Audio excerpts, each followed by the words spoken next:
রাজধানীতে শুরু হয়েছে কোরবানির পশুর হাট।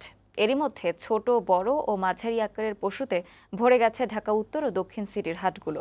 তবে ক্রেতা সমাগম এখনও কম বলে জানিয়েছে ব্যাপারীরা। আগামীকাল থেকে হাট জমে ওঠার আশা করছেন তারা।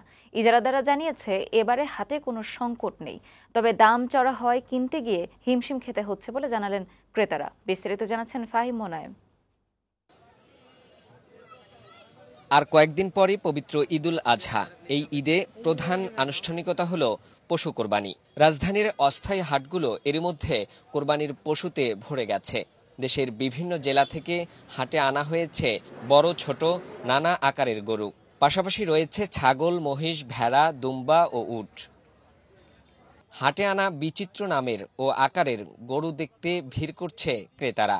গরু ভেদে বিভিন্ন রকমের দাম হাঁকাচ্ছেন বিক্রেতারা।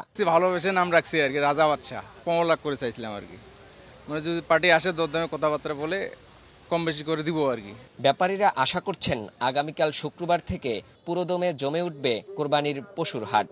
ক্রেতা মোটামুটি ভালোই আছে, দামও বলিচ্ছে, সন্তোষজনক দাম বলিচ্ছে। বিকালের পর কিছু কাস্টমার আসবে, কিন্তু মূল যে সেলটা হবে আগামীকাল।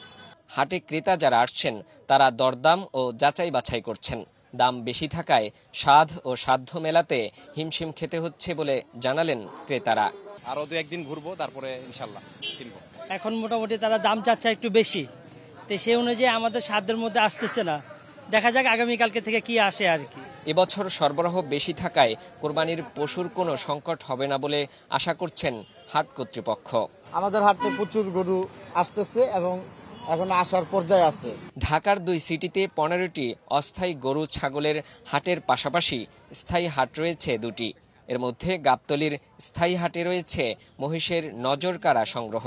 ক্রেতাদের দিক থেকে ভালো সাড়া পাচ্ছেন বলেও জানালেন বিক্রেতারা। এই মহিষ 8 লাখ আছে, 6 লাখ আছে, 5 লাখ আছে, 3 লাখ আছে, কোন যেরকম বলে। চাওয়ার দাম হলো 5,80,000।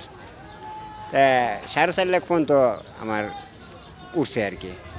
মনে হয় 5-এর উপরে হলে আমি ছাড়ি দিব। ফাহিম মোনায়েম, বৈশাখী সংবাদ, ঢাকা।